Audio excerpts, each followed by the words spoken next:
hypnotic dance. She holds me here with only a glance. She's over me. She's over me.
Good evening, everybody. Welcome to the Paranormal Portal.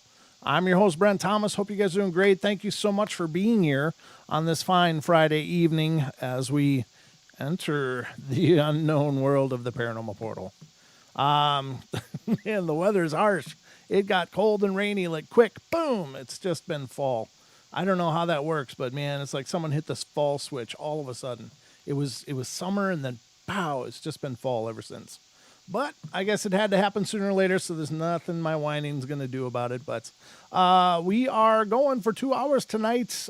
This is our Friday evening show. We are broadcasting live on TFRlive.com, as well as TuneIn and TalkStream Live and iHeartRadio. Those are on the Truth Frequency radio channels on those respective networks as well. And we are simulcasting live on our YouTube page. So we are just kind of all over the place.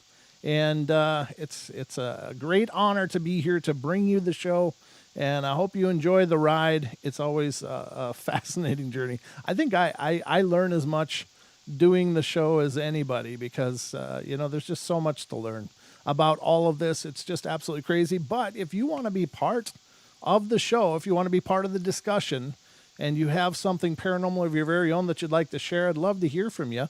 You can call in at 720-923-0500. Again, 720-923-0500. And I will do my best to answer that phone as fast as I can, just depending on what's going on. But just be patient with me. I usually see him eventually. I don't think I've lost one. No, I have. I've lost calls before just because I don't know.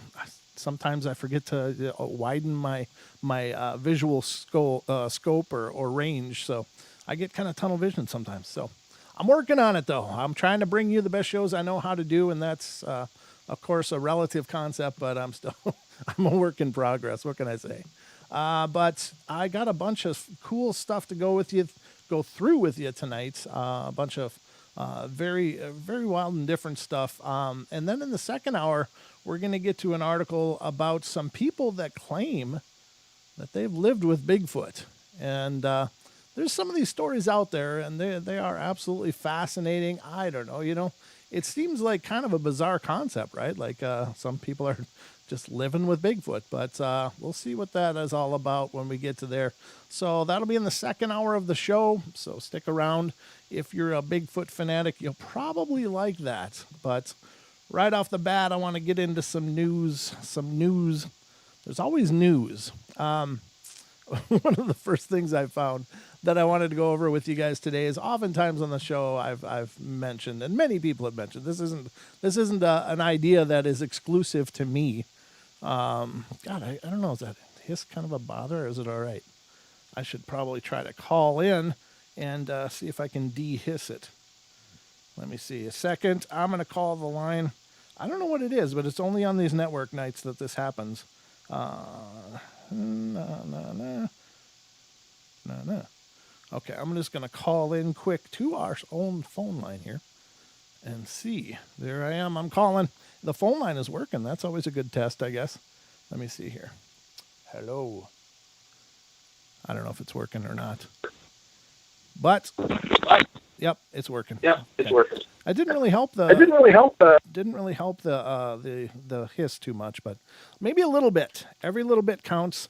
I that always bothers me a great deal because I want to bring you guys the best show I can, the most professional show I can, and having an ongoing hiss in the background is really a distraction. But I will tell you this: that should be a thing of the past very soon. We've got fiber is being run to the portal, so we are going to hopefully have a much quieter, cleaner line for that, but I guess we'll find out when that happens because, I only experienced this during the network nights, and I'm not sure why. I'm not sure where the problem is. But anyway, enough of the technology stuff. The first article I want to bring you guys is coming from unexplainedmysteries.com, and again, I often joke about this, but and I know other people do too, as I mentioned, but it seems like everything in Australia can kill you.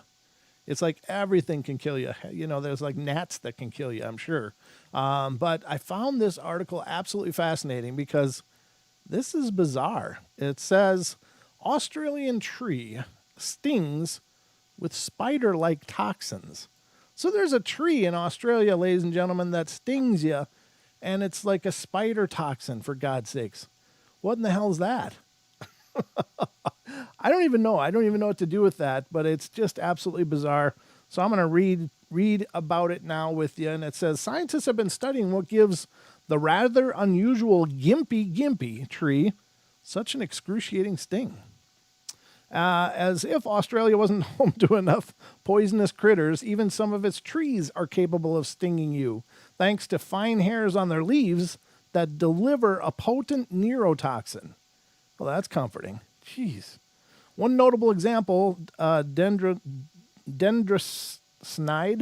excelsia, or gimpy, can be found on the rainforests of northeast Australia. Those unfortunate enough to brush up against it will have, with bare skin, can expect an intense burning, followed by sensation of having one's hand slammed into a car door. Oh my God. The pain is so bad that it can sometimes last days or even weeks in some extreme cases. What the hell? Now, according to a new study involving an analysis of the tree's molecular structure, scientists have discovered that its toxins are not dissimilar to those produced by spiders and scorpions. The venom itself is not like, meaning it can repeatedly target the victim's pain receptors. The Australian stinging tree species are particularly notorious for producing an excruciatingly painful sting, said Irina Vetter of the University of Queensland's Institute of Molecular Bioscience. By understanding how the toxin works, we hope to provide better treatment to those who have been stung by the plant or to ease and eliminate the pain. A tree that has neurotoxins. Only in Australia, ladies and gentlemen. And I love Australia, don't get me wrong. Australia has been wonderful to us here on the show. It's actually our second biggest market on our podcast. We have more listeners in Australia than the UK and Canada combined, which is really bizarre. I wouldn't have expected that, but it's a wonderful thing. So I I don't know what's going on with your trees over there, guys, but wow, that's absolutely terrifying. Now, we do have plants over here that can really bug you a bunch, like burning nettles, poison ivy, poison oak, but generally those create like a burning, itching kind of thing. It's like a constant irritant, and can spread as well. So as you're scratching, and that's bad enough, I guess. But Yeah, we don't have neurotoxins in our trees that I'm aware of. I don't know what happened, but man, you guys have got some wild stuff in Oz. And I'm going to go there someday, but you guys make sure to steer me way the hell away from these trees.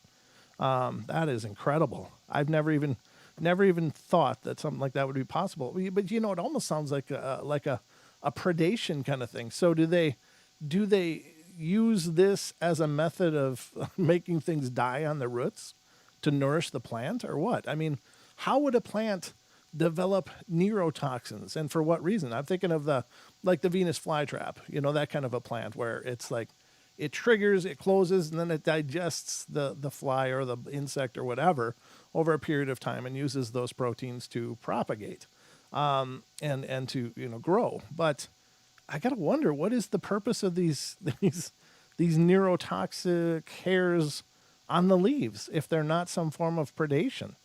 Apparently, it has to be on bear skin, so I don't know if is it an effective deterrent for maybe caterpillars and things that might feed on the leaves. You know, I guess could be a really aggressive form of pest control, but man, that's just creepy. I don't know. But if you've ever heard that before, hats off to you. If not, you heard it first here. I don't know what to make of that, folks. That's just really, really bizarre. But there it is. That's the first article tonight. A first batch of strangeness right here on the Paranormal Portal. And take of it what you will, I guess. I've never been to Oz, but you know, it is on my bucket list of places to go. But I'm telling you what, I think I'm going to stick to the cities. I don't think there's anything eating you in the cities. Maybe I'm wrong. Maybe they got a bunch of stuff there too. But let's get to the next one, and this is again unexplainedmysteries.com, and this has to do with our moon. And we've done shows about the moon. There's apparently a lot of mysteries about our moon. Some of the most notable are the fact that, generally moons are much smaller in proportion to the planets that they orbit. Our moon is quite a bit different because it's way, way bigger than most moons. There is postulation that our moon is actually a million or millions of years older than the actual Earth. So where did it come from? What's going on? Was it perhaps part of, what was that planet, Tiamat or whatever? That's apparently what makes up the asteroid belt now. Could it have been part of that? I don't know, but it came from somewhere, and there doesn't seem to be a whole lot of answers to those very questions. There's more questions than that. There are those people that believe that the moon could be hollow because it rang like a bell when they dropped a fuel tank, which exploded on impact during one of the Apollo missions. There's a lot of mysteries about our moon. It's a very strange thing. There's people that believe there's alien bases up there, that there are a very established alien presence on the dark side of the moon. And I can't speak to that. Obviously, I don't know, but there's a lot of questions, ladies and gentlemen. Our moon is not as benign as we think. Obviously, it creates tides here on Earth and such. But, yeah, apparently there's a lot of questions in certain circles about our moon. And I'm going to have to lean into this a little bit because the font is kind of small. But, again, from unexplainedmysteries.com, our mysterious moon. Many amazing facts have come to light in recent years with respect to our mysterious moon. Books have been written which have covered the subject in detail, and any researcher who has followed this trail cannot help but be astounded by the information which has surfaced. It appears that the moon itself shouldn't actually be where it is, and all the data regarding the moon's size and its distance from the sun and from the Earth have confounded scientists and researchers alike. The moon revolves at exactly 1/100th of the speed of the Earth turns on its axis. And it also precisely 400 times smaller than the sun and exactly 400 times closer to the Earth. Patterns and number sequences are consistent when looking at all of the moon's major aspects. Contrary to the inconsistencies of all other planets and moons in our solar system, if you divide the circumference of the sun by that of the moon and multiply by 100, you get the polar circumference of the Earth. In fact, so precise are the measurements and correlations between the Earth, sun, and moon that any differentiation in the figures would inevitably lead to vastly visible changes. Take the solar eclipse, for example. The sun would no longer be able to conceal itself so perfectly behind the moon. That astoundingly perfect fit that we take for granted would cease to be. The diameter of the moon is 2,160 miles, whilst the sun's colossal diameter is 864,000 miles across, so it is a remarkable coincidence that the two spheres should appear the same size during the eclipse. In this book, Space, Time, and Other Things, American author Isaac Asimov makes an observation about this truly amazing situation. What makes a total eclipse so remarkable is the sheer astronomical reason why the moon and the sun should fit so well. It is the sheerest of coincidences, and only the Earth among all the planets is blessed in this fashion. There are many theories doing the rounds regarding the enigmatic nature of Earth's moon. Many claim that the moon is an artificial satellite rather than a natural object. It's hollow, which should be impossible were it a natural planetary object. As noted astronomer Carl Sagan wrote in 1966, a natural satellite cannot be a hollow object. NASA astronauts have tested the moon's density on several occasions using seismic equipment and have reported officially that the moon rings like a bell when struck. Seismological equipment recorded the shock waves caused by a lunar module ascent stage of Apollo 12 when it was sent crashing to the moon.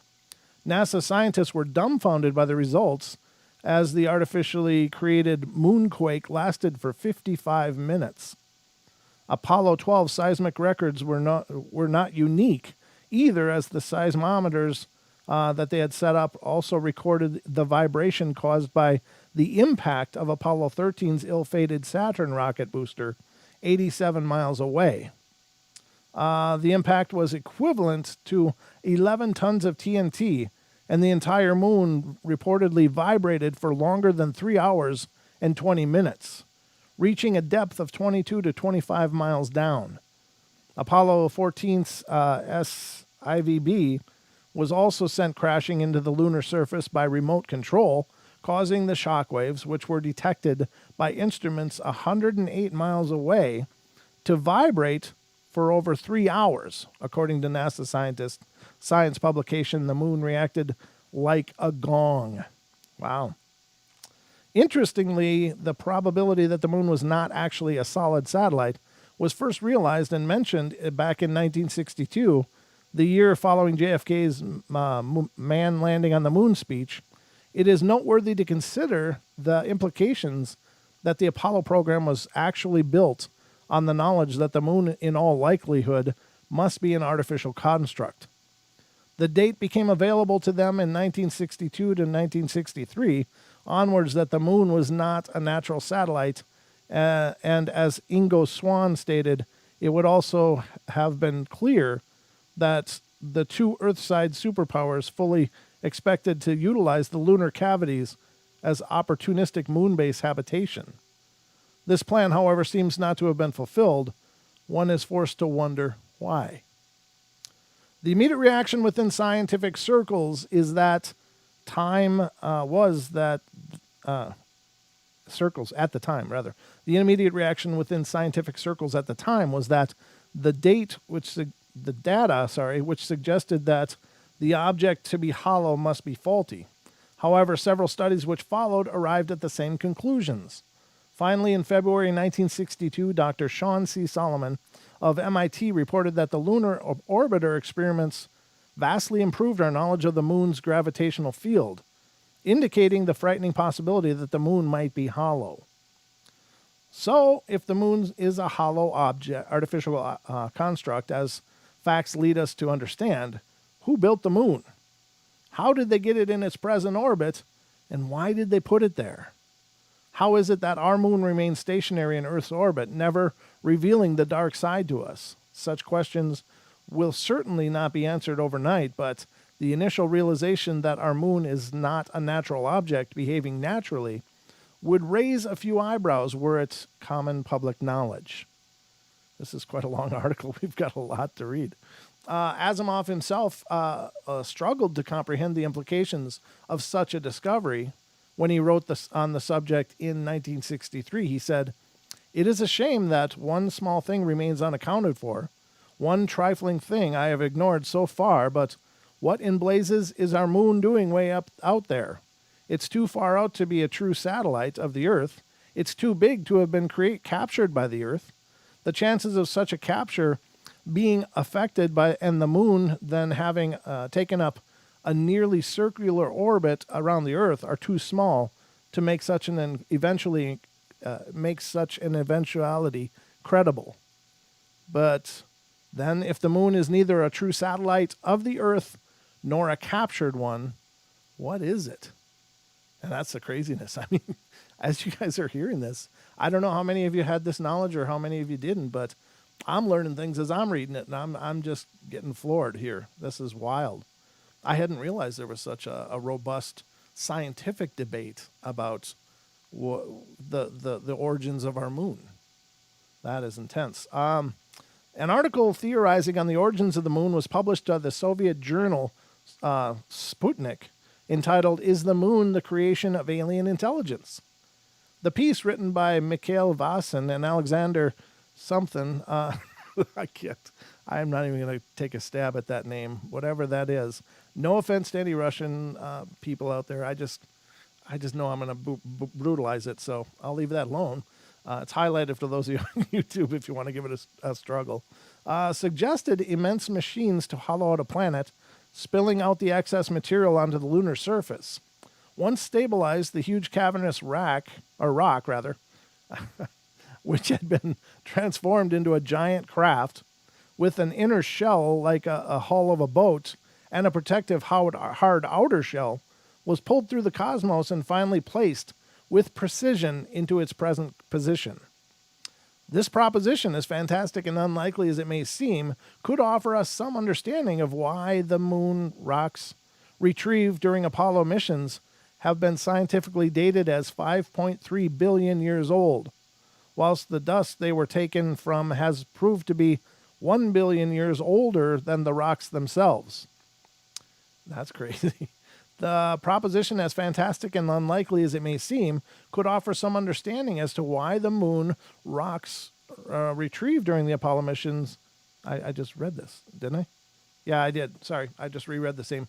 If those of you on YouTube, you can see how small this font is. And I should have blown it up first. But the mainstream scientific community continues to the present day to insist that both the Earth and the moon were formed from the same rock when our solar system first came into being, roughly 4.5 billion years old. However, since the advancements in science over recent years, the dating system for rocks has become much, much more accurate. The rocks as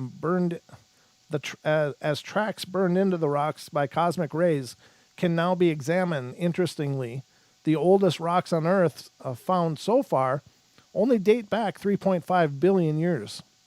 It's clear from these figures alone that the Earth may not be as old as initially thought, and the moon dust appears to have existed nearly 2 billion years before the solar system was formed, therefore putting the official scientific opinion regarding the moon origins into chaos. This is just crazy. Dr. Norman Berggren, let me look at the time here to see where we're at. Yeah, I got 4 minutes left, so we'll just keep going as far as we can get until the bell comes. But Dr. Norman Berggren, a former NASA research scientist, published an astounding book, Ringmakers of Saturn, which shows photos taken of Saturn's rings from the Voyager 1 flight in 1980. Voyager 1 was sent to the rings of Saturn to investigate some strange anomalies that they had witnessed through their observations from Earth, and NASA couldn't believe what they found in the images that were sent back. With exclusive access to the raw NASA photographs, Berggren saw firsthand what the general public was not allowed to see, making him the first legitimate verified member of the scientific community to discover cylindrical vehicles. Berggren's book exposed for the first time exactly what Voyager 1 saw, but unable to get it published in America, he traveled to Scotland and finally got it published in Aberdeen. One of the photographs in his book is of an officially constructed object in the A ring of Saturn that he calls an electromagnetic vehicle, which was 2,000 miles long and over 450 miles in diameter. My God. What kind of high technology must it take to build an object that size, and who could it be responsible for such an impressive feat of engineering? Berggren thought it could be possible that these craft were actually making the rings, hence the book's title, but other scholars have raised the possibility that they could be mining the precious metals and nutrients that make up the rings. Either way, what an incredible discovery, another one that appears to have been left out of the public domain. A reviewer commenting on Berggren's book wrote, Saturn's rings are not natural, but are some type of effluent from massively huge cylindrical objects themselves measured in terms of Earth diameters. Wow. That is absolutely intense. I don't know. I got to look and see. I'm going to mark where I'm at here because it's a huge article, but I want to see, when was this written? Its columnist is J.P. Robinson. And this was published or posted on the 14th of January of this year. That is just incredible. I mean, this is really some incredible stuff, ladies and gentlemen. I don't know. I mean, this is brand new to me. Most of this stuff in here in this article is brand new to me. So I can't speak to it. Oh my God, this is like huge. I'll have to ask you guys if you want me to read through the whole article so you can hear the rest of it or not. It'll have to be up to you guys because it is a huge article, but it is also incredible. So you guys let me know if you want Pennsylvania says moon article sounds like a Darwinian puff piece to me. Could be. I can't state for sure. Pennsylvania or Brainia, I don't know. Could be. Maybe it is a puff piece. I can't validate any of this. I'm learning it with you. So, okay. So Alan Holman says, I've looked deep into the ring makers of Saturn, and it's a deep topic. I'll bet it is. Digger Dog says, I can read it myself. There you go. All right, ladies and gentlemen, we're going to go to our break, so we will be back in just a couple minutes. Don't go away. I will return, I promise.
All right, ladies and gentlemen, that was an incredible first half hour full of amazing things. It's a huge article.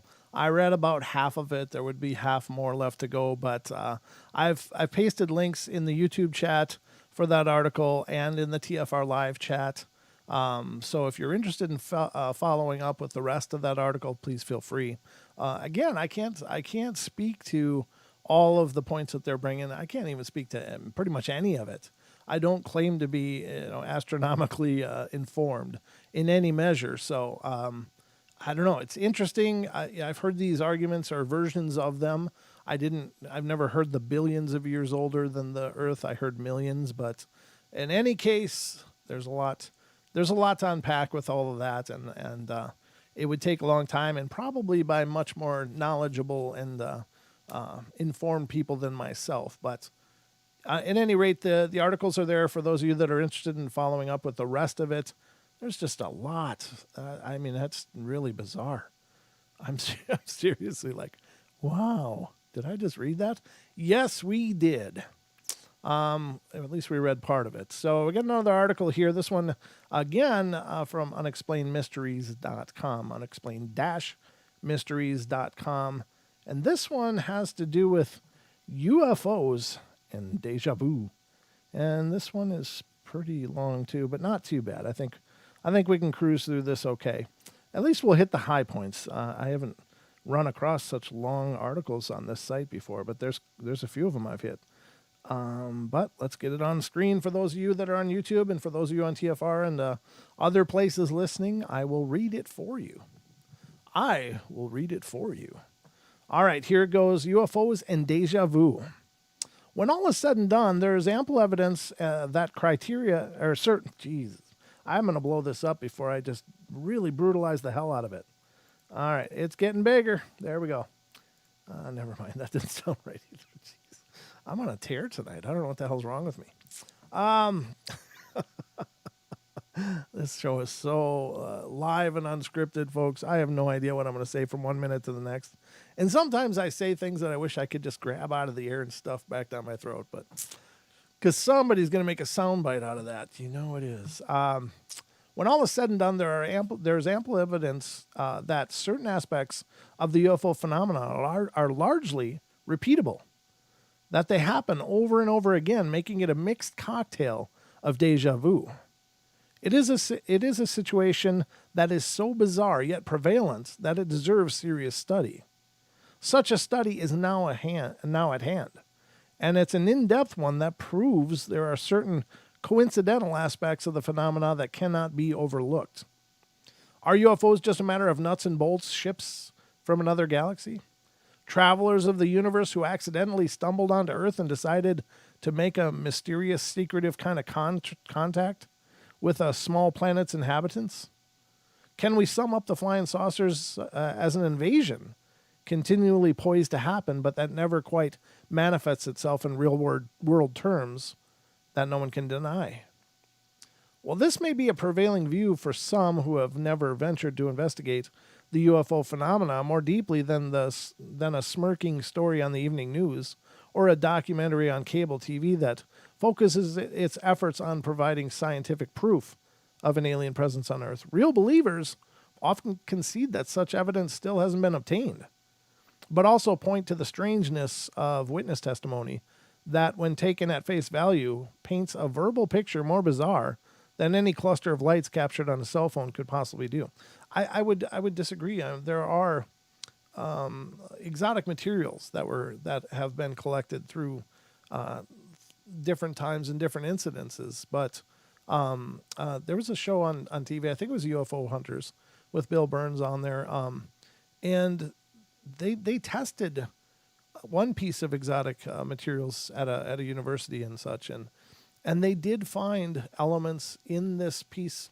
What the story was is that this people out in the country had this UFO appear, and it looked like a big top.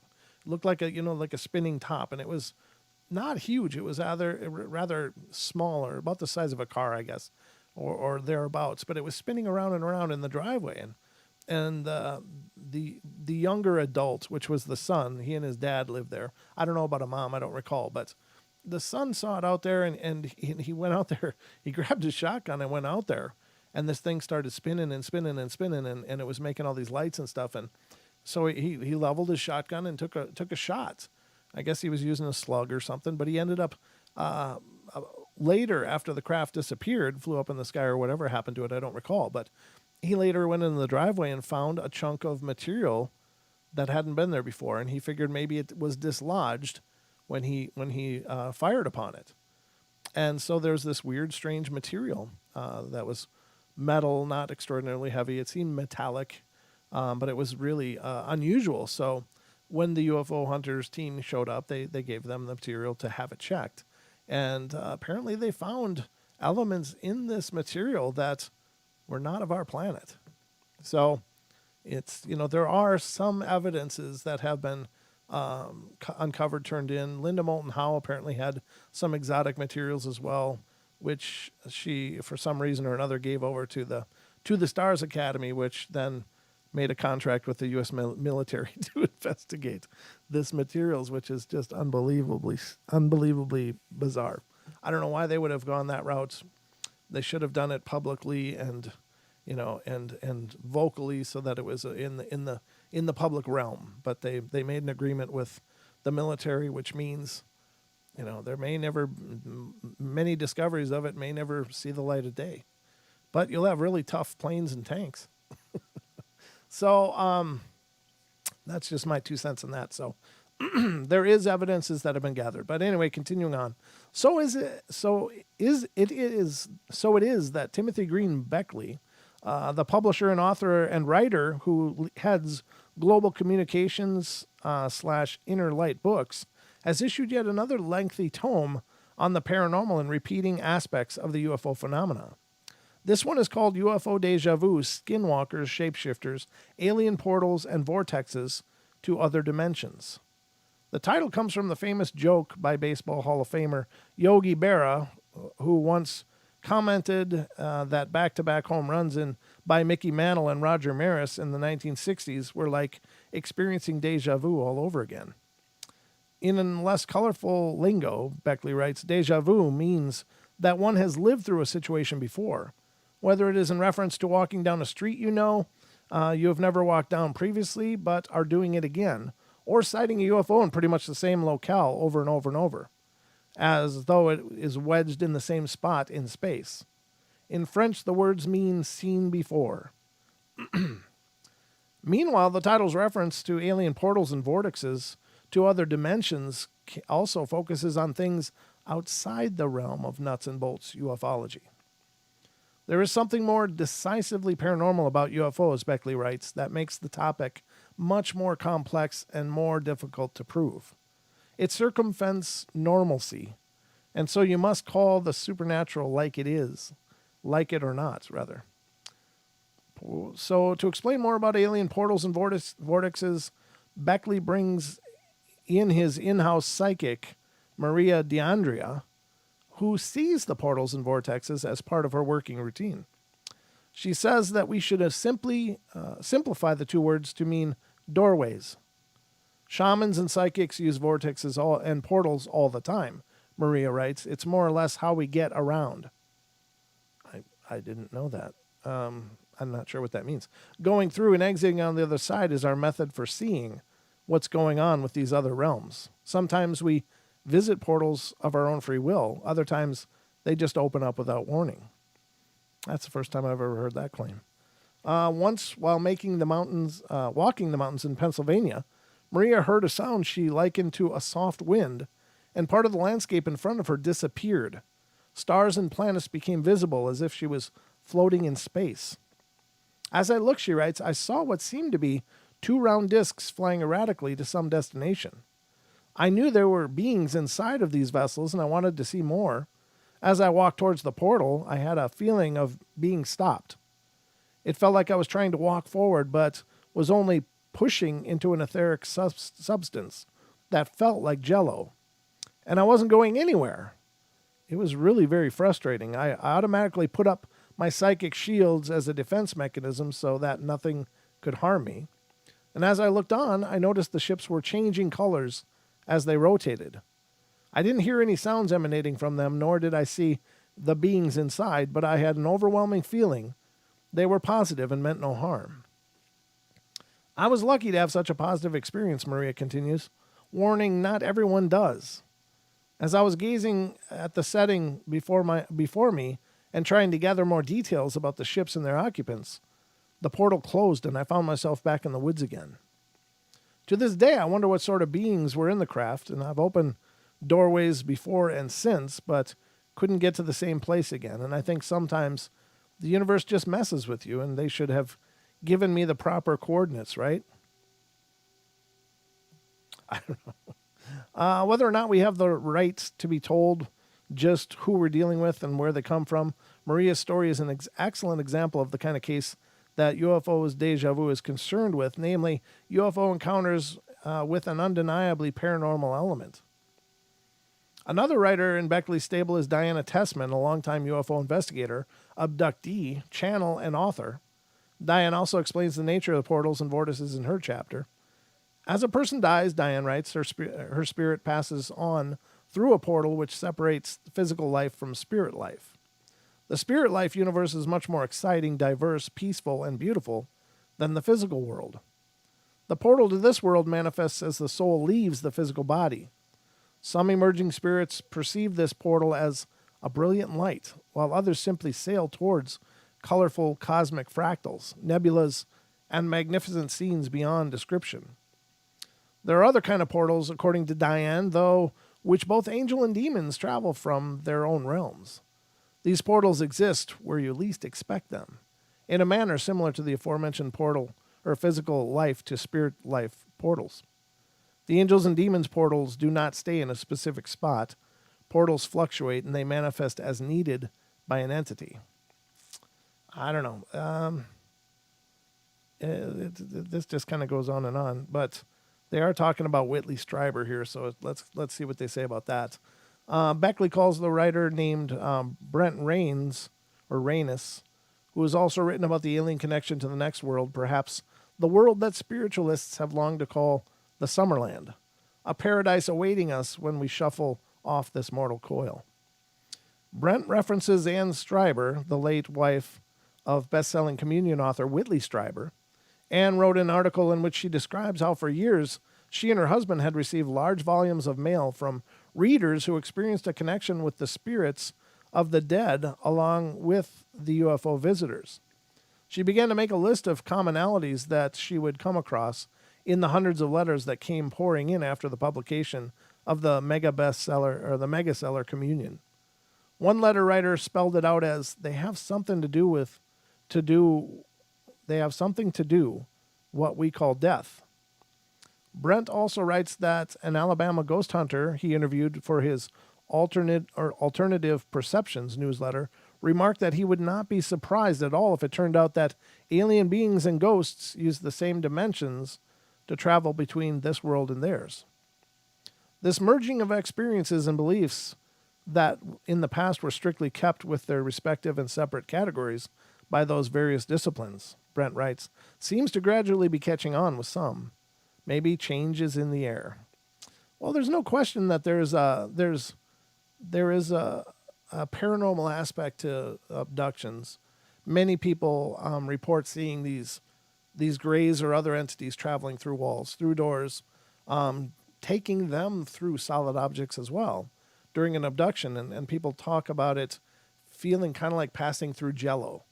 Like somehow they're made out of phase with the physical matter and can pass through that same matter. And I guess it makes sense. I believe that doesn't necessarily make it paranormal, though.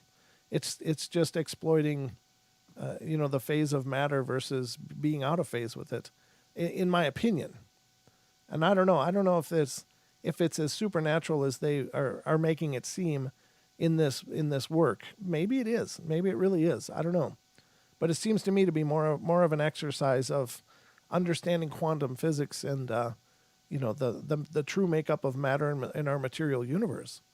And certainly I would believe that these entities probably know pretty well what our world is and how to do these incredible maneuvers, like going 90-degree angles with no slowing and without smashing themselves to putty in their own craft.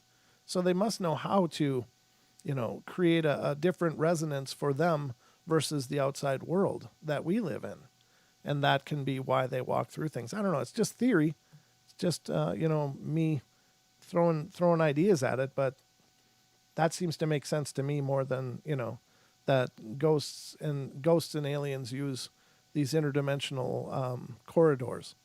I don't think it works the same thing because in my opinion, our spiritual bodies, our spiritual presence, our spiritual consciousness is energy. So for us to be somewhere in this energetic form is simply just a matter of focusing our concentration to that place, and we become that because all of that energy is interconnected throughout the universe. And I don't know, it's just ideas again. I can't know, I can't possibly know, but that's what I think. And I'm not sure what that's really worth, but again, I share my thinking with you. I don't know. You guys will have to let me know what you think about that kind of stuff. Do you think that there's some merit to what they're saying in there? Do you think not? What do you think? All we have is our ideas, and, all these people are just throwing ideas at stuff as well. So there's nothing real solid going on. And this just in, I don't know. You're going to have dinosaurs pretty soon, ladies and gentlemen. I'm pretty sure of it. And to solidify that claim, fresh on my desk here, just new story just popped in, and this one I got to share with you. Again, unexplainedmysteries.com. Prehistoric sperm found trapped inside of amber. There you go, ladies and gentlemen. Perfectly preserved. Scientists have identified 100 million year old sperm cells perfectly preserved within fossilized tree resin. Yep, there you go. I don't even want to go into it, but how did it get there?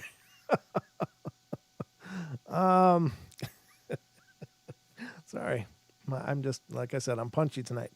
It says the cells, which are several times the size of a human cells, belong to tiny creatures measuring a mere 0.6 millimeters across. A class of microcrustaceans known as ostracods, I don't know, which still exist today. Particularly notable about these creatures is their penchant for producing sperm that is up to 10 times larger than themselves. What? Wow. A feat made possible by the way it twists and tangles up into small balls. The amber was found to contain 39 individual creatures, as well as their giant juice. I don't know. The fact that the seminal receptacles of the female are in an expanded state due to being filled with the stuff indicates that successful copulation had taken place shortly before the animals became entrapped in the amber. The study authors wrote, a discovery like this with soft tissues preserving so well for so long is particularly rare. The find also shows how little these microcrustaceans have changed in millions of years. The male clasper juice pumps, hemipenes and female seminal receptacles with giant juice of fossil ostracods revealed that the reproduction behavior of a repertoire, which is associated with considerable morphological adaptations. I don't even know what the hell I just read. That was just a lot of syllables jumbled together and sounded really smart. So I hope I sounded smart too. Has remained unchanged for at least 100 million years, the study authors wrote. Well, there you go. So they're still digging in amber to find perfectly preserved stuff, such as the juice of little crustaceans. Is that important? I don't know. Does that make us? Does that help us in any way? Probably not directly, but maybe our understanding of the natural world and our understanding that these little guys haven't changed much. They're still doing the same thing they were doing, apparently, making those cells that are bigger than themselves, which is just bizarre. I don't know. That's very strange. But you heard it here first, ladies and gentlemen. I don't know what else to say. It's like juice. Okay. Very quiet night here on the portal. What's going on, folks? Are you guys doing okay? I hope you're doing okay. It's Friday night fun right here in the Paranormal Portal, and lots more to go through. So I hope you're having a good time. I'm just waiting because we might be joined in the second hour here by our mystery guest, but I'm not sure if our mystery guest is going to make it tonight. We'll see. We'll see. So there's more to go through here. We got about 5 minutes before the break. God, it's coming fast. Let me see if I missed anything there. I think I got all of that. So, oh Jesus. All right, here's a story. No, I don't want to read that one.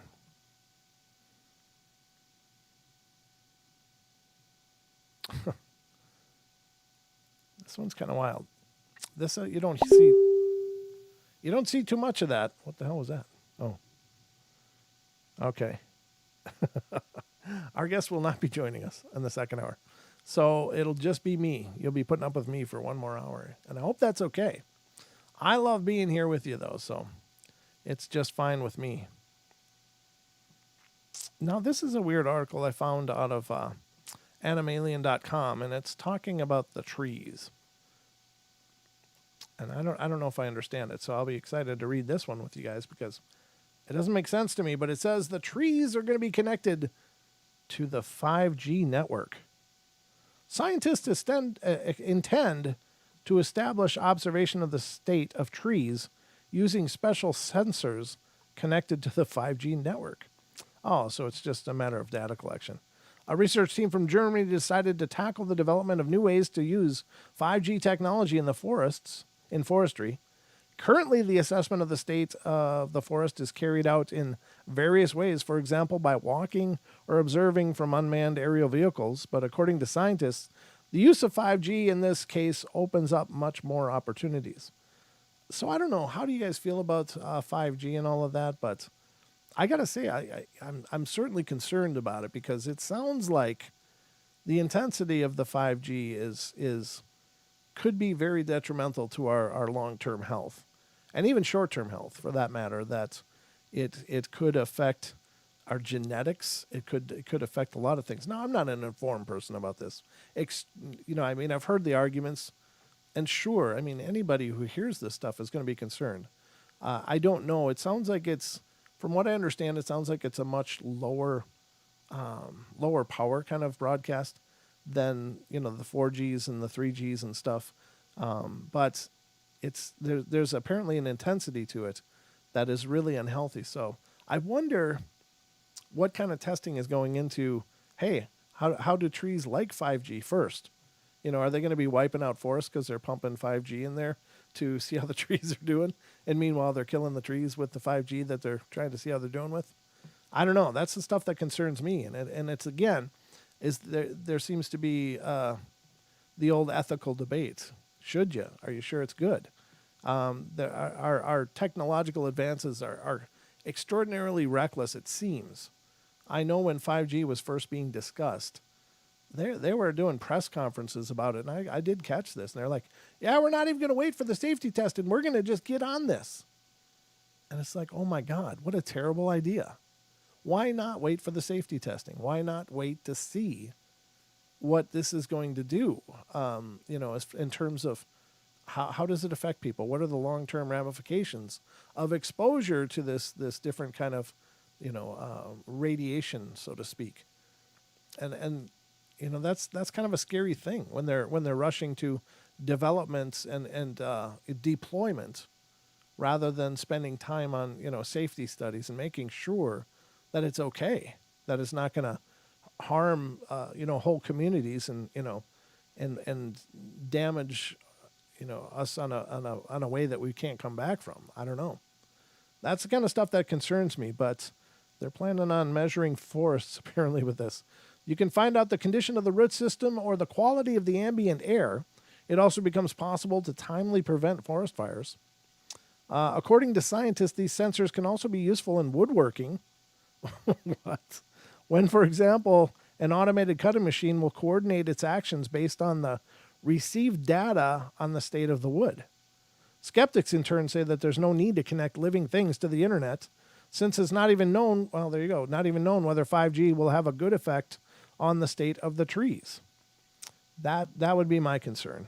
Why just recklessly deploy something that you have no idea what it's going to do? But there you go, ladies and gentlemen. We'll be back in just a couple minutes. We're going to go to the hour break. If you're new, we have to take breaks because we're on the network, and the network takes breaks. We're going to get into some Bigfoot stories on the other side of the break, so don't go away, everybody. We'll be right back.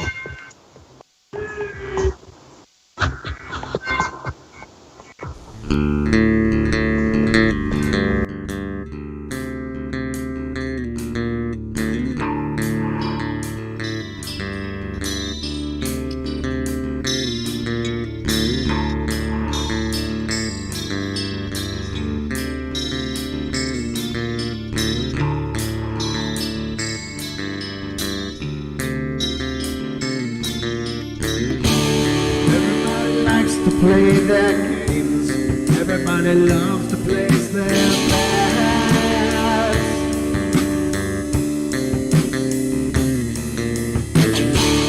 They don't understand the price I paid. They don't care to comprehend.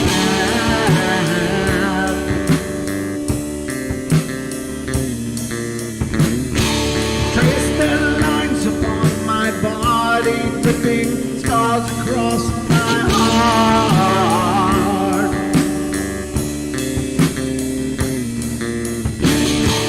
Raging anger boils inside me as their lies keep falling apart.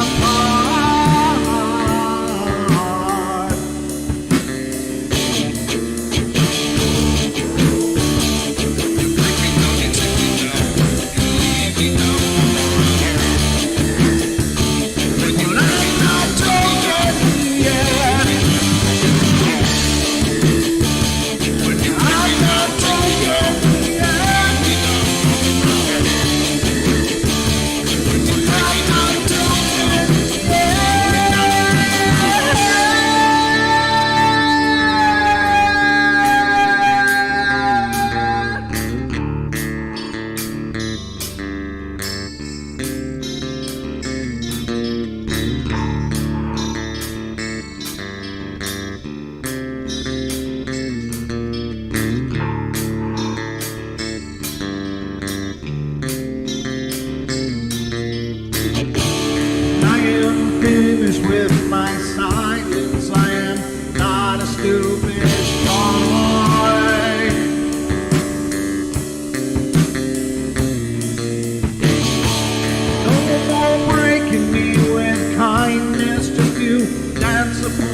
not like those she's with.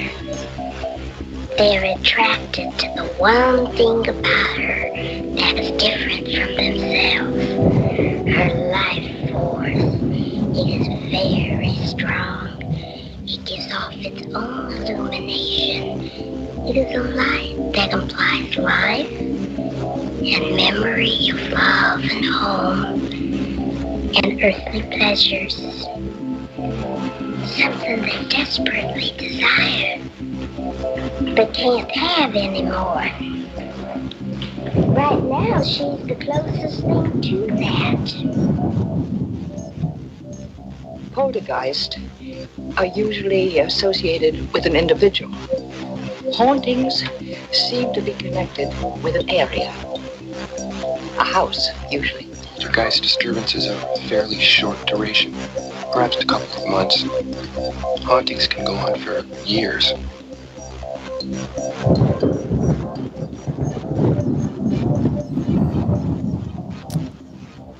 And go on for years and years and years. That's what I understand. Generations, in fact. So can the portal. The portal can go on for a long time, too. At least I like to think so. When we did the Parathon, we found out just how far we could go. It was about 8 hours, so that was pretty good for a continually running show, but not breaking any records, obviously. But I just want to mention right off the bat, next Friday, right here in the Paranormal Portal, we'll be welcoming our very own Deborah Varner to the show to do readings. So if you're in the mood for a little psychic reading, she'll be providing them free to callers of the show on Friday, this coming Friday, a week from tonight, right here, right where you are. Just come back to this very spot next Friday night and call in. And if you do get in, we make sure to answer all the calls that are on the queue. So if we don't have time during the regular show, we go into an overtime on YouTube and do it.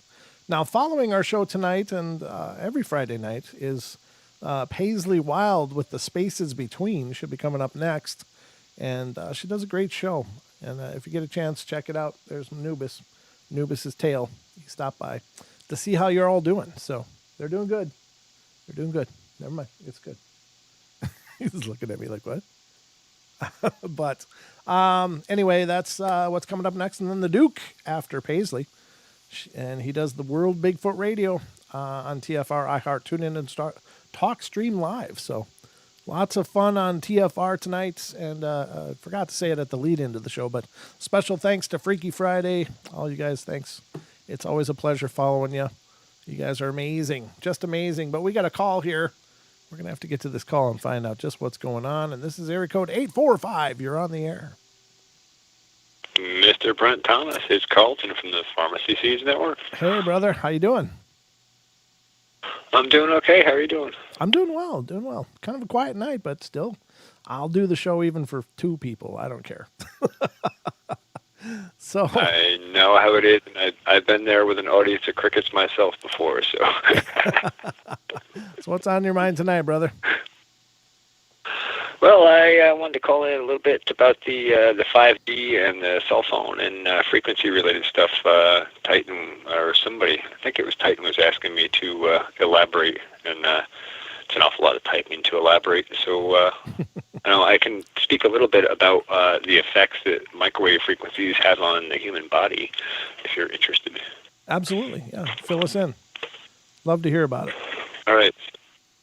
So microwaves are they're a very high frequency wavelength form of energy, and because of that, they're a very short wavelength, and because of that, they're resonant with very small particles, including some of the DNA strands in our body and some of the trace mineral nutrition that our body interacts with. Oh. And so they have a negative effect on that. And long-term studies, and forgive me if I don't have them cited right up front, but there have been long-term studies done, and microwave frequencies do damage to our DNA and the replication of our DNA, not so much in the short term, but long-term. So you won't see the effects for 10 or 15 years, but when you do, there'll be a degradation of your DNA, a degradation of replication. So anytime you have a degradation in replicating DNA, you now have, aging, basically, because you're not replicating the exact same copy of the cell you had before. Oh, okay. Okay, so it might prematurely age us, or worse. Yes.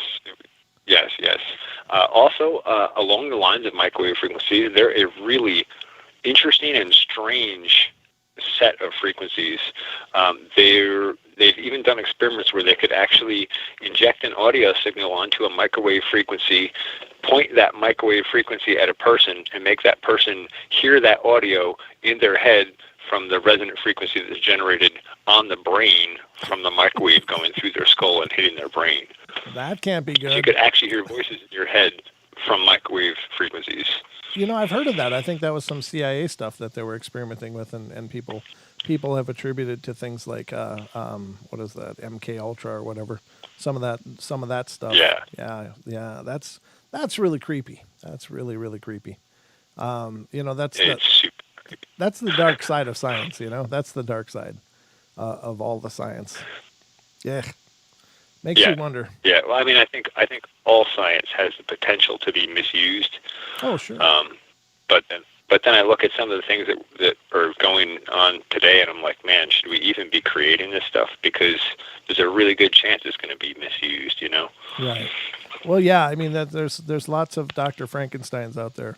We were just on the show when Don was here on Wednesday, covering the story of Japan being allowed to hybridize and grow organs in things like sheep and pigs, and for people to use, but that it would in concert with that, it would apparently affect their brain, and they could get like a 30%, or whatever the number 30% floated around, like they could change their brain and humanize their brains like 30% or more, and how they said, yeah, but we'll anytime it tests like that, we'll just kill the animal. And it's like, God, I don't know. There's just like no ethics involved in this at all, right?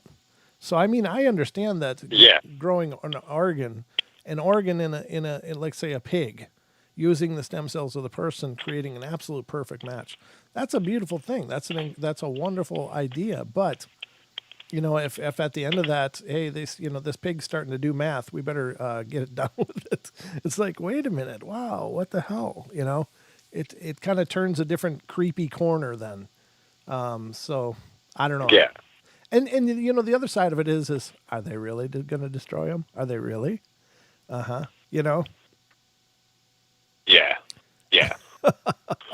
So I know. Well, and then and it's like you say, it's an ethics thing. Like if you're creating life, don't we have some responsibility to make sure that we treat that life with respect? Yes. Especially I think that's important. Right, especially if it's starting to function on a sentient level, outside of the normal animalistic ways.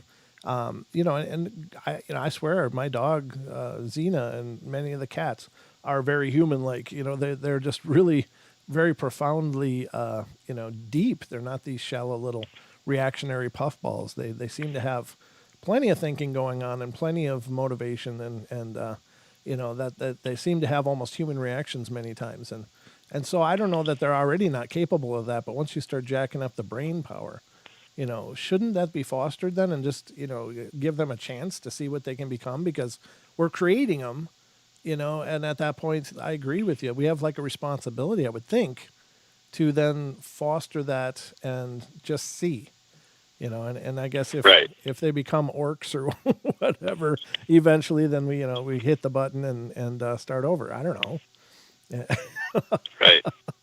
Well, and on the flip side of this too, like if you look at all the crazy things that are on this planet, we haven't even finished discovering all the species on this planet yet. Right. And every time we keep finding new species, it's like, wow, that's crazy. Look at what this thing does. It changes colors and forms and does virtual magic tricks to survive and to propagate. Right. And like we're going and creating other stuff. Like let's just finish observing what's already here, for starters.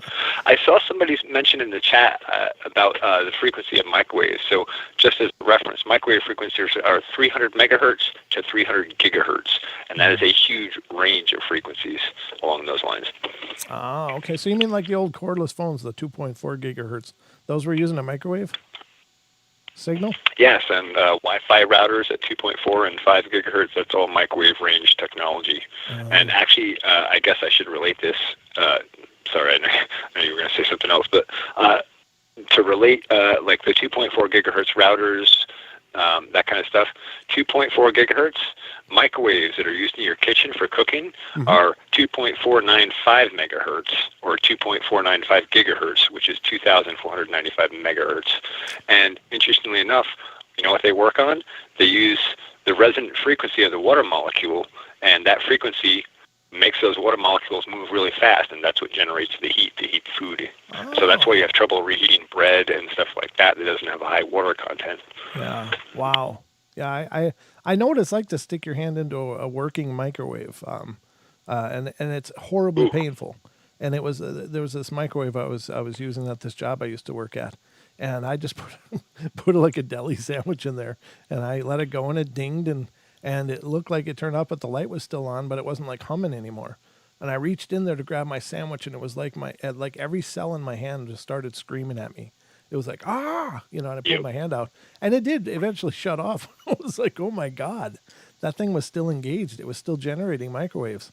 And man, it's absolutely terrifying. Now I wonder why in that case, then, if those are microwaves, why is it because that like our cell phones and Wi-Fi doesn't resonate with the water? Is that why we're not feeling that burning? Well, we're not feeling that burning in part because of power levels, but if you actually go back and read the manual on your cell phone, it says to keep it like 6 or 8 inches away from your body, and I would recommend way more than that.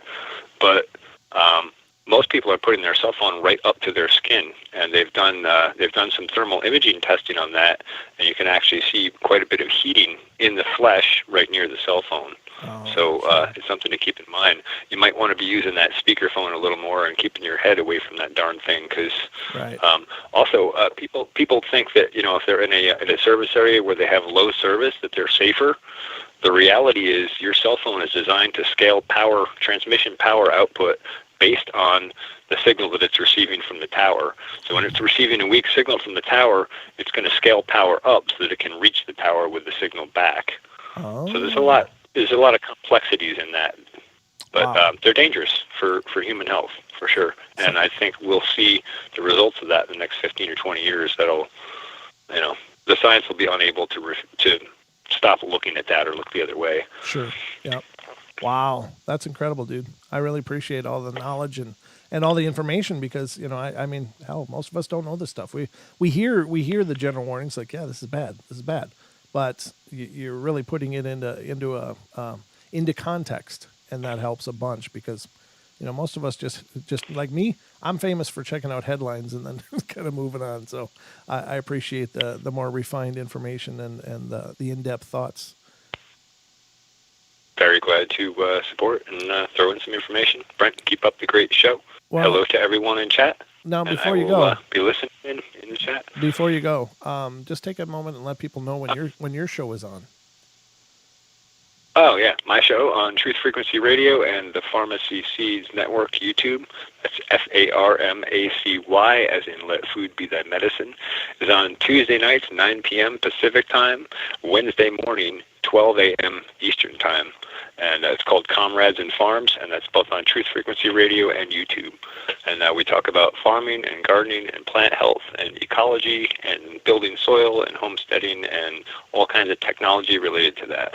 Very cool. Very cool, brother. All right. Well, thanks, brother. And yeah, call in anytime. All right. Sounds good. Thanks, Brent. All right, carry on. Thanks. We'll see you. All right.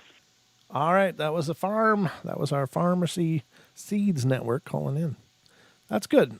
I really appreciate that, because there's so many question marks. Whenever you cover stuff like this, it's like, well, what the hell does that mean?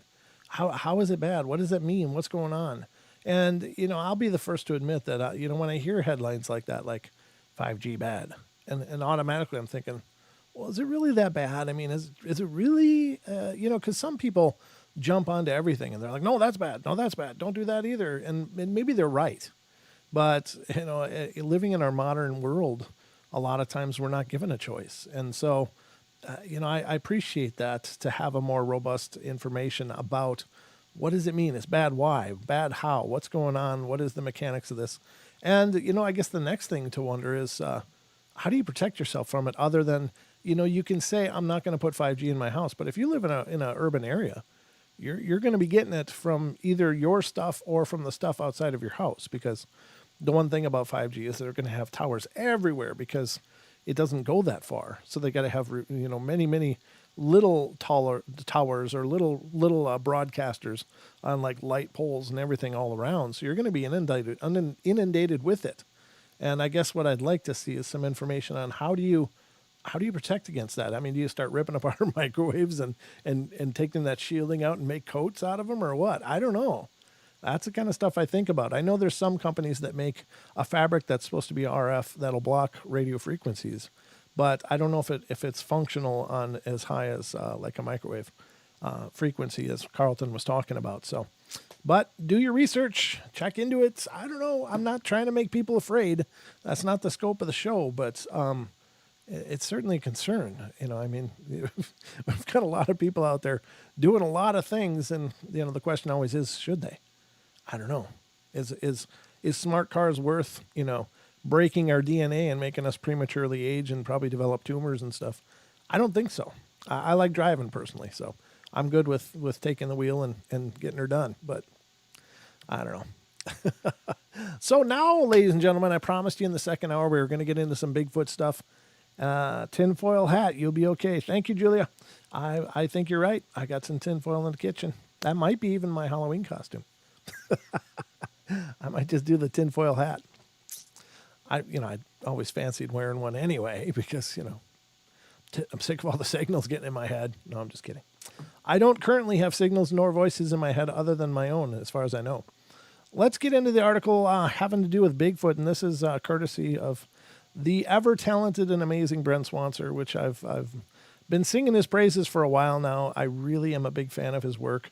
And again, I've had the opportunity to meet him on social media and talk with him.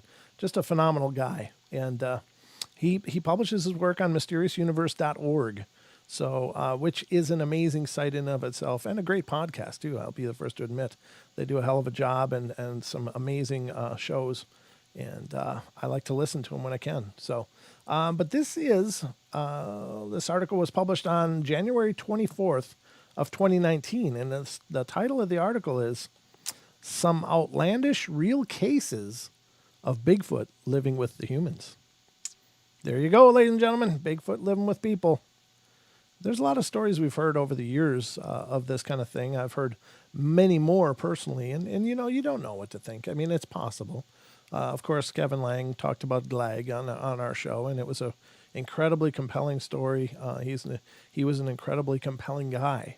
And either he's telling the truth or he's a hell of an actor, because he cries and goes into all the emotion of it when he's telling the story. And God rest his soul, he passed on now. So I'm just really thankful that he came on and shared his story with us. And of course, Duke recorded many a much more deeper, robust version on his channel, World Bigfoot Radio. So you can check it out over there. But yeah, so there are talks or stories of Bigfoot living among or around people and in regular contact. And, by means of habituation, some people have apparently established a kinship or a friendship with these beings. And I think that's wonderful if that's the case. I would never encourage anybody to do the habituation myself, because along with habituation stories, you hear about the stories where it goes sideways, where it goes wrong.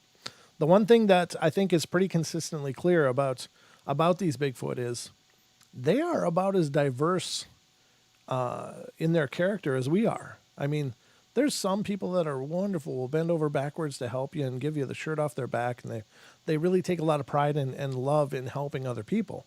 And then there's the other people that don't have the time of day for you. They just as soon stab you as look at you. And it seems like those same personality extremes are present in the Bigfoot world. People run across some Bigfoot, kind of look and give them a nod and just continue on their way, or just look and don't really pay them any mind and continue on their way. And then there's other stories that are absolutely nightmares, where people appear to be hunted and potentially killed. They're not as common, but there are out there. Most people that I've talked to about that consider that would more likely be the work of rogue Bigfoots that were maybe kicked out of their clan for whatever reason, and they're kind of just on their own. And so maybe they go kind of nuts without that connection, and they get even worse than they were when they were in their clan, maybe. I don't know. But let's see what this story is all about. And it says, by far one of the most well-known and well-cited cryptids in history is none other than the Bigfoot, also called Sasquatch, a veritable rock star of the cryptozoology world. These huge, hairy hominids have been sighted and searched for all over North America. They often been some rather strange and curious accounts indeed. Yet even more bizarre than the sightings of Bigfoot are the occasional tales of people claiming to actually live in close contact with these mysterious creatures, making detailed observations and even forming bonds with them and communicating with them. It is a truly unique phenomena that is every bit as bizarre as you might expect. In this particular phenomena is typically called Bigfoot habituation. The witnesses often refer to as contactees, and one can almost envision it as a sort of similar to Diane Fossey and her gorillas living together and studying each other. There are numerous such cases, and one fairly major account of Bigfoot habituation comes from the wilderness of Washington State in the United States, and revolves around a witness named Sally Shepard Wolford and her family. Also being an account that perhaps transcends just hairy hominid encounters to truly catapult the realms of high strangeness. Wolford lived near the town of Orting. Sorry, I often fumble with those. Washington in the 70s, along with her daughter Autumn, around which much of the tale seems to gravitate. They lived here in a rustic, modest, somewhat disheveled cabin, described as an 11 by 33 foot wooden box with holes in the floor and a cold water faucet, surrounded by quaint wilderness and a sea of trees. But almost as soon as they moved in there was strangeness afoot. And Wolford says in an interview with Jeffrey Pritchett of the Church of Mabus radio show of this day, when we walked out to view the river, I knew we would live there. When we turned to walk back, my ex yelled, "Race, y'all," and disappeared into the woods. I couldn't recall where we'd come out, so I took the most obvious path, and I picked wildflowers as I walked, expecting him to do something to scare me, like jumping out from behind a tree or a bush and screaming. That was when I noticed the woods had become dark and completely quiet. When I looked up, the sky was filled with ominous rolling clouds.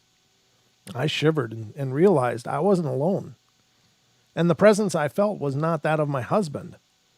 I screamed his name and turned to run, and then a terrible smell wafted by on the sodden breeze.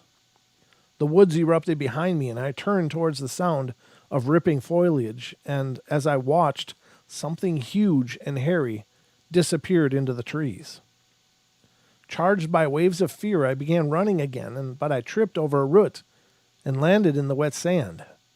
I lay still, catching my breath. When I looked up, I noticed the sky had returned to normal. Puffy white clouds stretched peacefully in a pale blue sky. Birds twittered from hidden perches. The fragrance of spring of the forests filled the air. The presence was gone. I summoned up my last bit of courage and retraced my steps until I came upon a spot. I had dropped my flowers off to the side of the path, and it looked like a tank had gone through the thick underbrush. Then the destruction just stopped, and I looked for a place where something that large could have gone further, but there was none. Broken branches hung like dead snakes as I looked up into the overhanging limbs, and I spied a tuft of brown hair caught on one, and it was too far up for me to reach, but finally managed with the aid of a stick, and I pulled it down. I winced at the rancid smell I would never forget, and that's when it hit me just how huge that shape had been. The funny thing was, it had run away just like I had. We had scared each other. For the next 4 years, the family was supposedly frequently visited by these Bigfoot-like creatures with countless sightings of the beasts, and often they were seen by friends and neighbors as well. There was also many such incidents when she and her daughter were together. Wolford gives one such odd encounter thus. I'm just going to look at the time here. Oh, we're almost at the break. So I'll tell you what, I'm going to hold on to this and we're going to finish it on the other side, ladies and gentlemen. So don't worry, we'll get through the rest of this, but we're going to get into another story where she had another encounter. So lots more to come here on the Paranormal Portal, ladies and gentlemen. So don't worry, don't fret. There's more to come right after the break. And if you're new to the show, we got to take the breaks. We're on the network. The network takes breaks, so we take breaks right here on YouTube. So waiting for the bell. There's the bell. So we'll be right back in just a couple minutes, ladies and gentlemen. Do not go away.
I guess I should unmute myself. Wow. Hey, everybody. I remembered to unmute. So that's always a plus whenever I remember. Sometimes I get lost in the rat race and I end up talking. It's like, the chat's like, no sound, no sound. So I'm doing much better tonight. I think I've kind of figured this out. Just in a matter of speaking, at least for tonight, I've figured it out. So, welcome back, everybody. Our last half hour of the show is starting now. And it's actually about 25 minutes, but last 25 minutes is starting now. Just a quick mention following the show tonight, Paisley Wild, The Spaces Between. And then following Paisley Wild on TFR, iHeart, TuneIn, TalkStream Live is The Duke with World Bigfoot Radio. Lots of amazing entertainment still coming your way for those of you on the networks. And for those of you that are on YouTube, you can follow Paisley's show at youtube.com/The Spaces Between.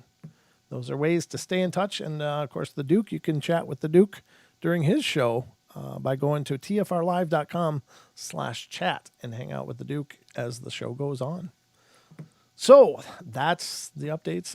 Again, remember next week, next Friday, we'll be welcoming our very own Deborah Varner, psychic, to the Paranormal Portal. And she's going to be doing free readings to callers during the show. So if you want a free reading, figure out what's going on in your world or what's next or what to do about a given situation, then call in.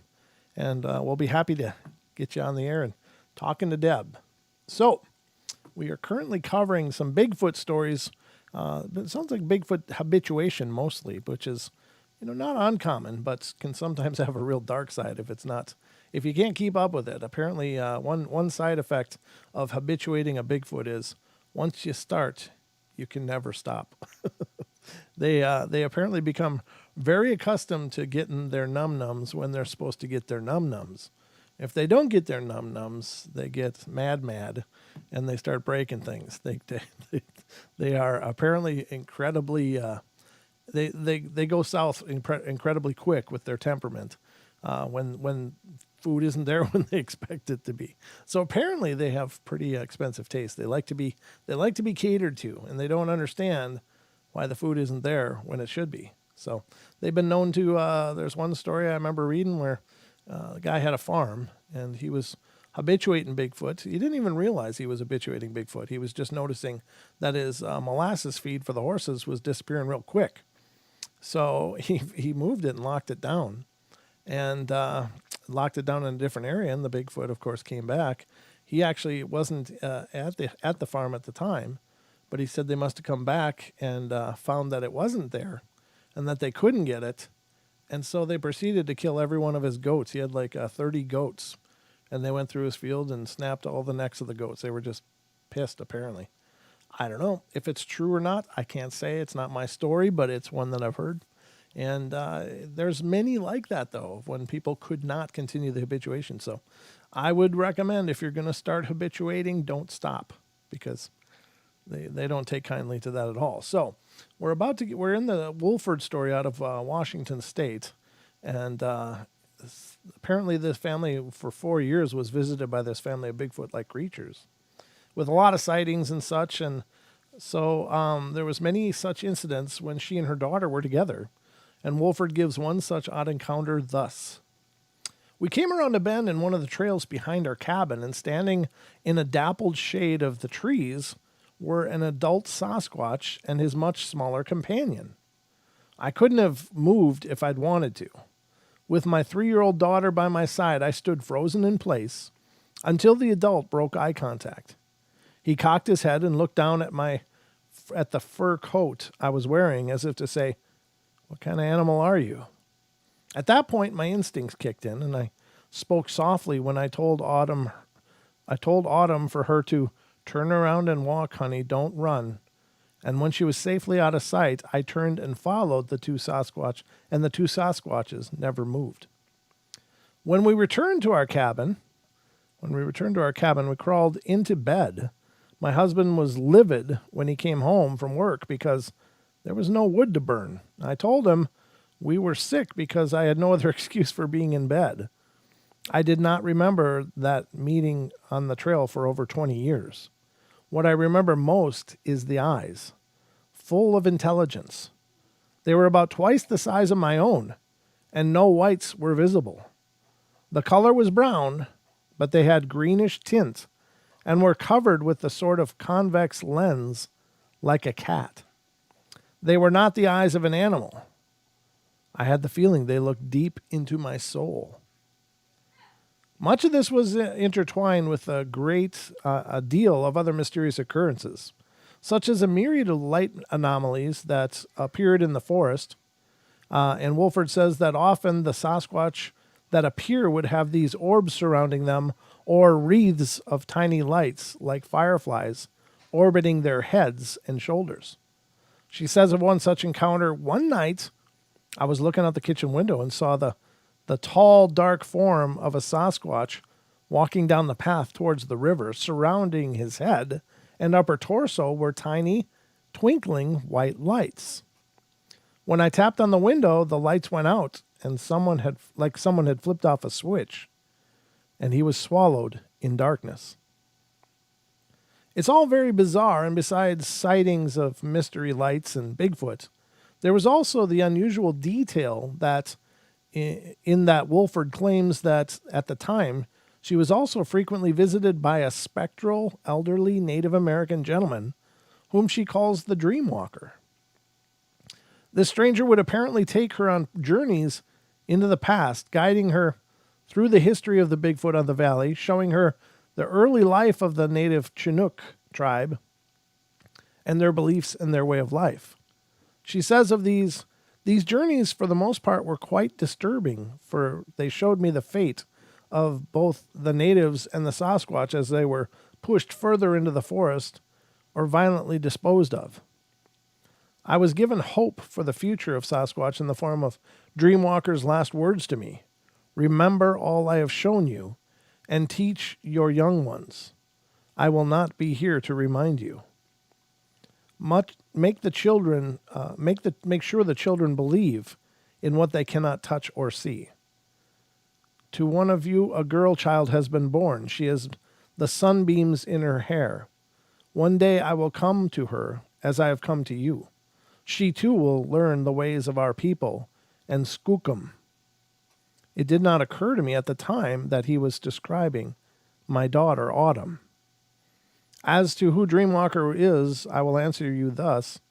In one of our later journeys, it was the present time. He led me down the path behind Yowdy's cabin, and I walked around a curve on the path between the huge rotting logs that had been deposited by some ancient flood, and there stood the adult Sasquatch I now know I had met on the path.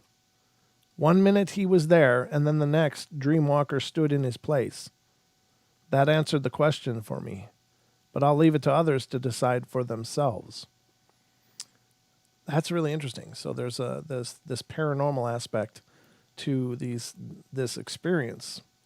Are the Sasquatch that intelligent? Many people believe they are. I guess, it's up to you to decide what you believe. It is kind of hard to think of things that way, but I don't know. I mean, why wouldn't it be possible? We believe they have a very robust and comprehensive language. If you listen to the Sierra Sounds with Ron Moorhead, and you hear the complexity of that, he's had it reviewed, he's had it evaluated.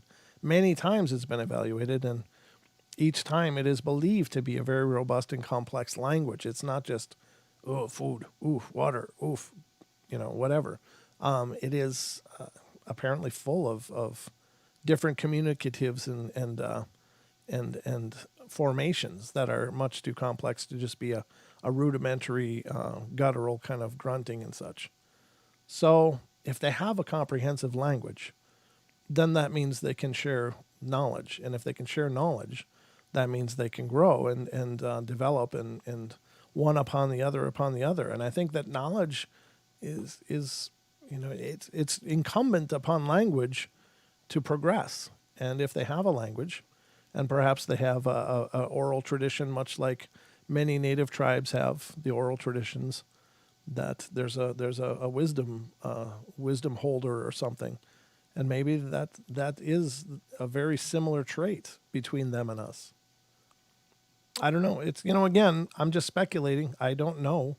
Nobody does know. There are some people who will tell you they do, but they don't.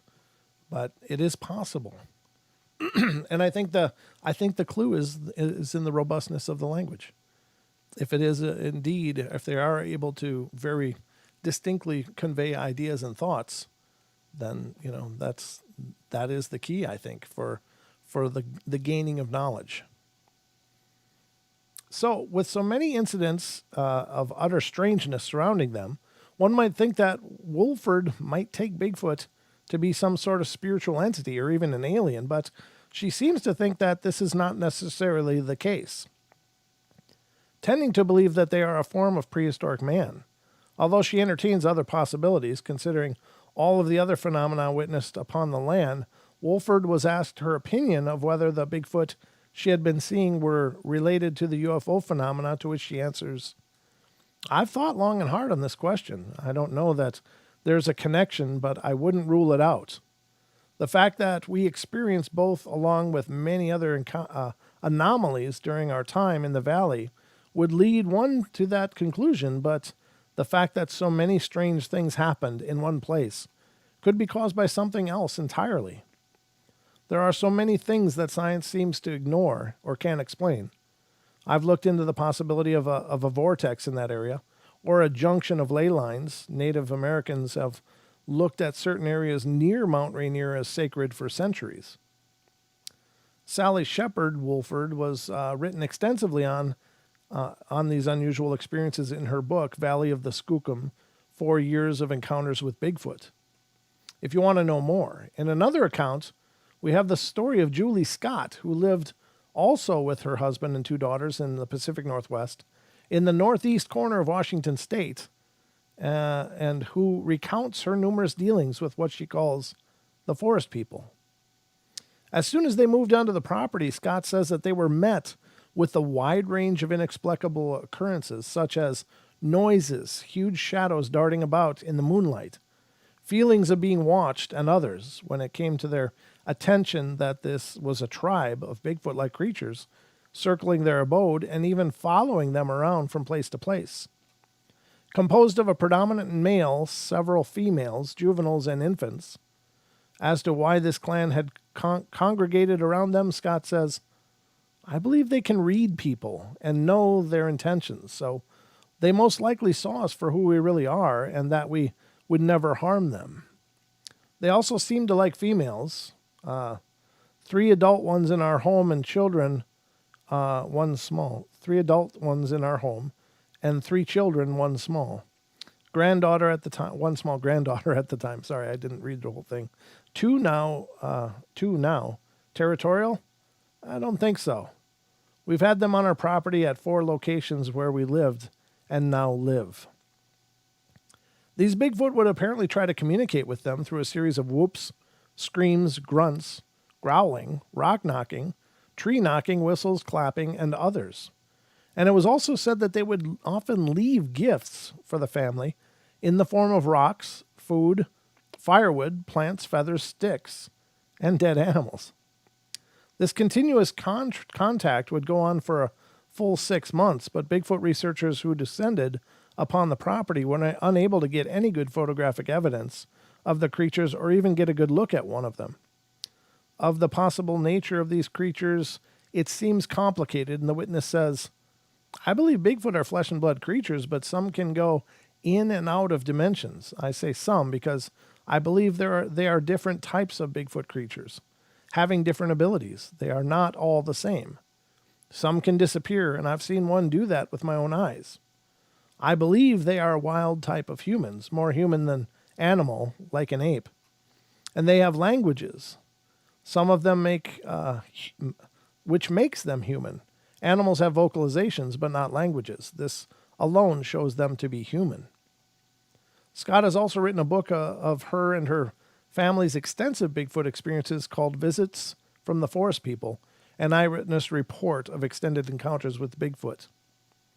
There is also an account of a couple named Dusty and Lori Chandler, who live in a rural area with their 3 dogs near Carrollton, Georgia, a place covered with thick wooded areas and many ponds, lakes, and streams.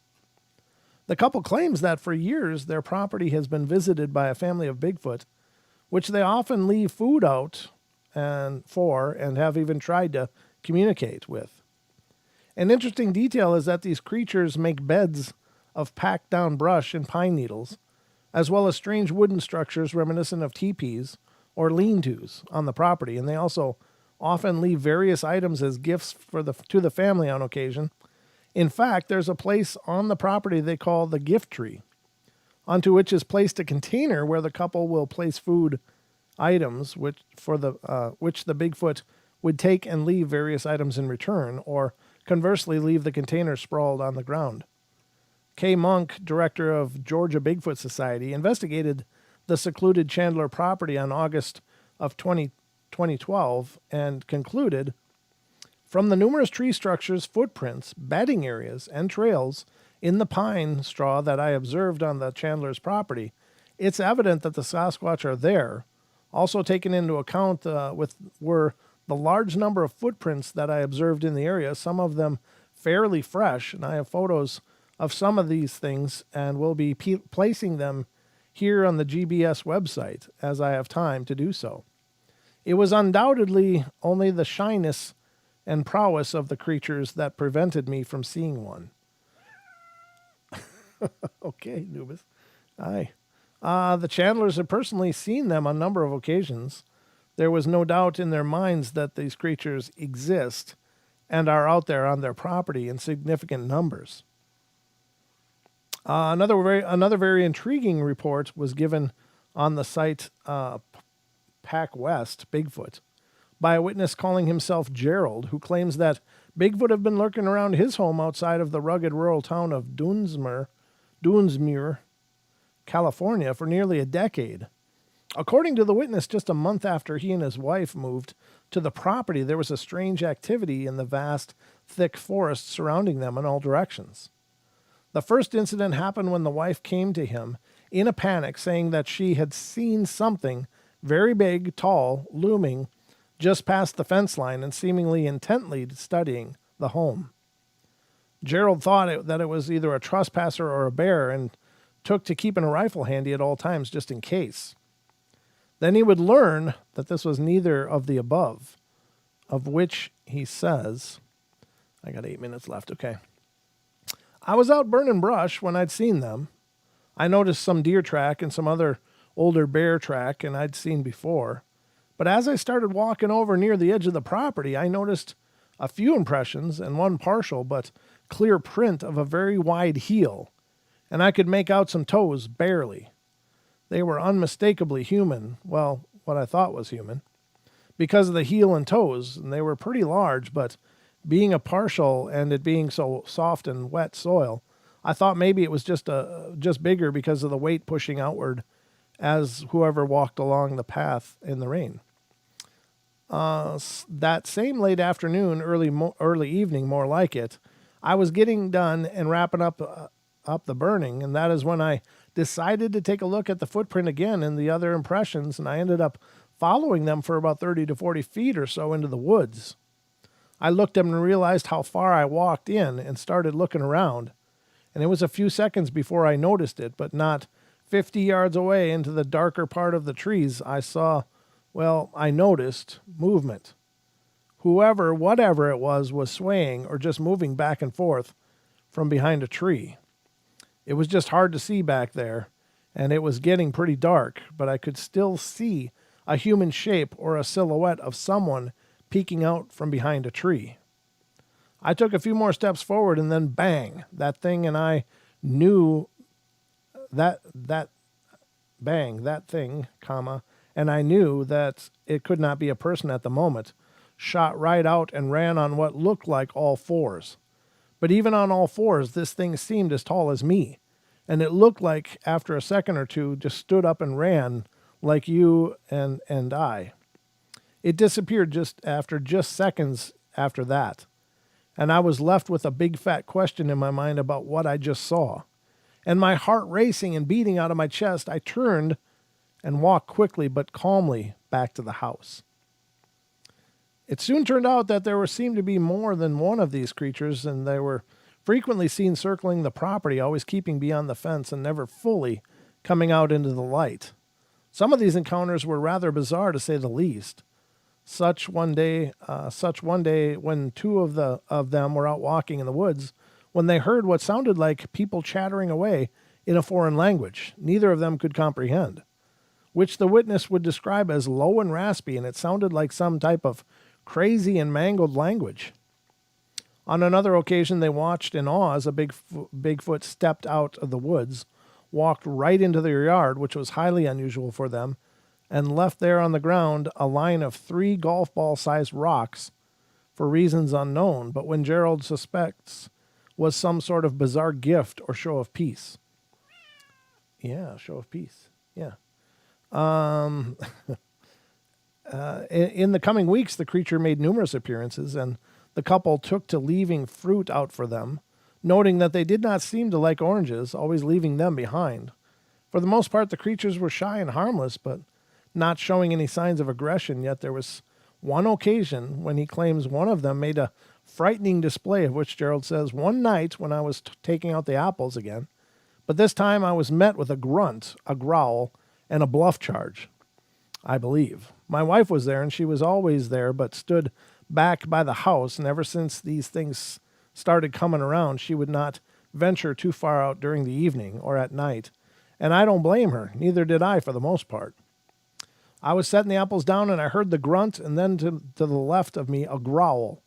My wife made a really weird, like, squeal or something, and was pointing in the direction of the growl, and there it was, a reddish-brown colored Bigfoot on all fours, almost glaring at me. It slapped the ground once, I remember, and it let out another growl, and then, scaring me half to death, it suddenly stood up and jumped forward in my direction about 3 to 4 feet. I almost fell over, backing up as fast as I did, out of natural reflex. It, the Bigfoot, did not continue any further forward, but it did not move off either. It seemed to be standing its ground. I walked backwards slowly until I reached the house, and we both ran inside, and fast. That was the scariest moment we have had while they were here." I just got to see how much longer this is. It's almost there, but I got about 3 minutes. Yeah. So as with all these reports so far, no photographic evidence, nor any evidence really at all, has been submitted as of yet, making it all seem perhaps a bit suspect. If real, this case does perhaps give some insight into Bigfoot behavior, such as the leaving of gifts, the dislikes of oranges, and the bluffing behavior that seems very reminiscent of what a gorilla might display. Without any evidence, however, we are left to merely speculate and wonder at what exactly is going on here. Lastly, we get to a family in the state of Michigan who claims that they have been feeding the Bigfoot living around their home in the area of Newaygo County for some time now, since 2009. The witness, a Robin Lynn Pfeiffer, said to Discovery News that there is a group of 10 of the massive creatures regularly visiting them, and the largest standing 9.5 feet tall. And she also claims to feed them, saying they get fish every day, a bucket of fruit, a bucket of dry dog food, and their favorite thing is blueberry bagels. If I'm not baking them, I go to different stores to buy them. Who doesn't like blueberry bagels, eh? She has also said that she has taken many plaster casts of their enormous footprints, but that they're too shy and clever to be photographed, which sounds pretty convenient, interestingly. These Bigfoot are also said to make wooden structures in the woods and are apparently found, well, it says found, but I mean fond, I think they mean fond, of braiding rope left out. And they are said to be big fans of knocking pieces of wood together, called wood knocking. Vocalizations resembling some form of language are purportedly also often heard. Of course, like with every single one of these cases, if there was such a group of very large primate-like beasts regularly and predictably roaming about, then they should at least leave some sort of physical evidence there, such as hair, scat, audio recordings, and photographs, but there's nothing like that here at all. In the total void of such evidence, it is understandable that skepticism should be aimed at such accounts. After all, if someone is in regular contact with these beasts, shouldn't they be in a position to provide something more than mere fanciful stories? The idea of Bigfoot habituation is so outlandish and without evidence that Even major cryptozoologists shed doubt on the veracity of it all, with the famed cryptozoologist Loren Coleman himself stating, all the Bigfoot contactees, for some reason, they never take photographs. There's lots of interest in finding these things, but we have to look of the credibility of the people feeding us the stories. I'm always careful of two kinds of people, the debunkers who have no interest in true believers who will not bring any critical thinking. They really believe they are having these experiences, and I don't know if it's hallucinations or a psychological state. Well, that's about it, ladies and gentlemen. I hope you enjoyed that. There's a little bit more of the article, but that is about it. But that concludes our journey into the paranormal portal tonight. I love you all. Be good, be kind, be nice, take care of each other, help each other out, find the magic in every day, and remember to laugh as much as you can. And I'll be back tomorrow night with Don here, and we'll tear it up again. Good night, everybody.